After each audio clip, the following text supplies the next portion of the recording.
Hello guys, hello. This is for Gemini. Gemini, welcome dito sa aking channel, Kapalaran 888. Welcome guys. Alamin natin Gemini kung anong messages, energy gabay para sa lahat. Okay, let's check Gemini. Our Gemini, this is the second week of July 2026. Okay, privileged lady.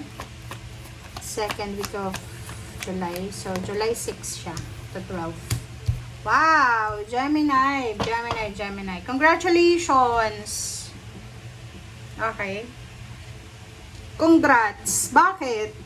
Kasi, sa nakikita ko sa'yo dito, you will receive parang financial offer, financial gift from someone na pwedeng mayaman, pwedeng boss mo siya, karelasyon, parents, siblings, relatives, friends, or someone na magre-regalo sa'yo. So, or pwedeng ikaw ito.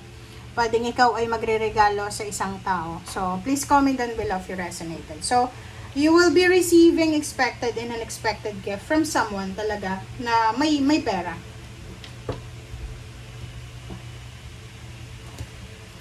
Alright.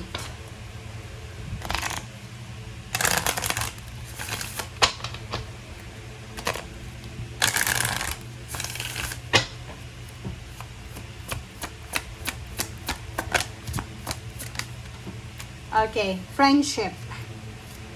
Love life, friendship. So, nakikita ko sa'yo dito,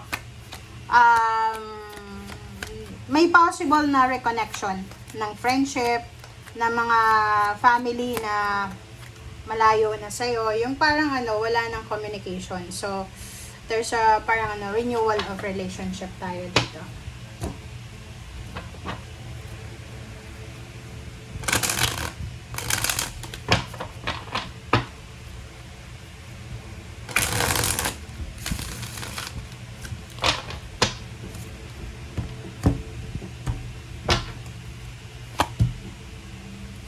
Alright, so you need to be careful. So, kung ikaw ay sumasakay ng mga sasakyan, kahit anong klase ng transportation, you need to be careful kasi pwede kang manakawan.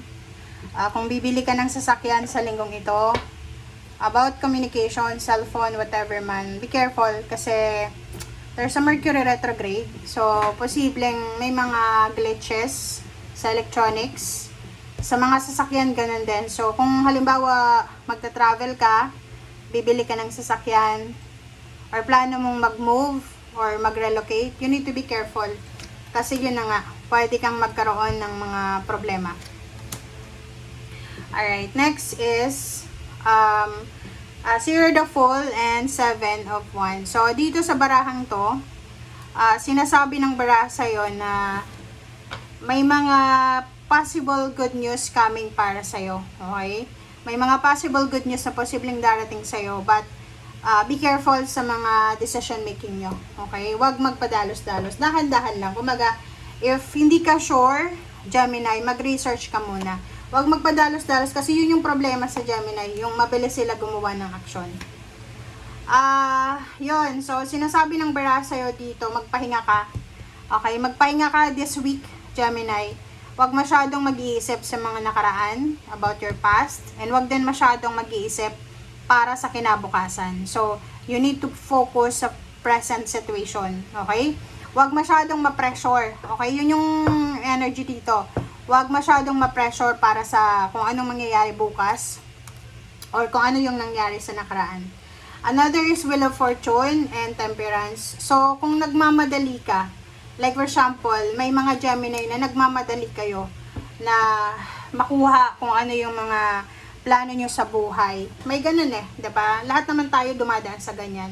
Like, you're waiting for, kung parents kayo, nag-aantay kayo kung kailan ba makakapagtapos yung mga anak nyo.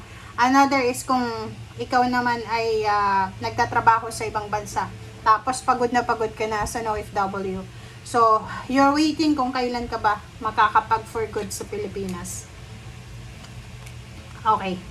So, nakikita ko sa'yo dito, nakafocus ka, especially this week, nakafocus ka sa paghahanap ng trabaho. So, sa mga unemployed or may mga trabaho yung iba pero hindi ka na masaya. Hindi ka na masaya sa ginagawa mo, sa routine mo, sa work routine mo. So, nakikita ko sa'yo dito na maghahanap ka ng paraan para ma-resolve yung mga financial issues niyo sa buhay.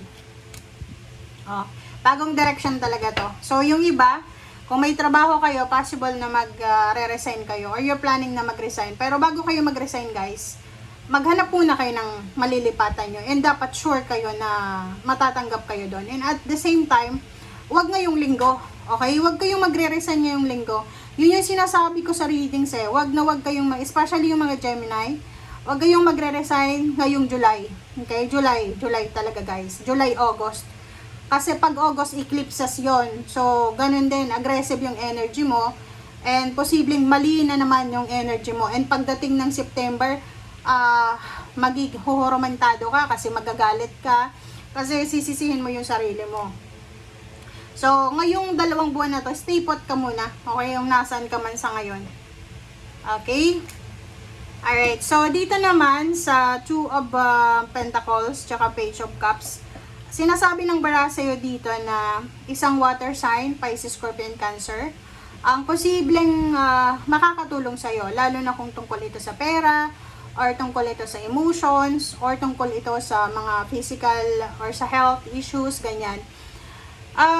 Sinasabi ng bara sa'yo dito, huwag kang masyadong mag-alala sa ngayon kung may mga financial problems kayo and emotional problems or family problems. Kasi, malapit na daw to. Malapit nang magkaroon ng pagbabago sa buhay mo. Magpakatatag ka lang. Be strong, be patient. Okay? Kita mo? Ito yung future mo. Diba? Yung future na nag-aantay sa'yo, Gemini, tingnan mo. Isang napakalaking celebration. Maybe this is a celebration of like an additional member ng family, pregnancy, born of the baby, wedding. Meron ditong new housewarming, house blessing, housewarming, welcome party, ganyan. Maraming celebration na posibleng maganap in the near future. And this one is unexpected. Maraming unexpected na mangyayari, lalo na sa emotions nyo. And may mga emotional wishes kayo. This is your emotional wishes. Wish mo sa sarili mo, wish mo para sa pamilya mo, wish mo para sa karelasyon mo, wish mo para sa lahat. So, nakikita natin na yung future mo ay nagsasabi na wala kang dapat na alalahanin. Kaya nga, kung makikita mo dito, di ba? Dito sabi, huwag kang masyadong ma-depress about your past. Focus ka sa current situation. Huwag kang magkaroon ng anxiety or huwag kang ma-anxiety sa future mo. Kasi, eto yung future mo di ba? Emotionally, mafulfill mo yung mga pangarap mo sa buhay. Magically, lahat ng minamanifest mo ay makukuha mo. Okay? Thank you. Bye!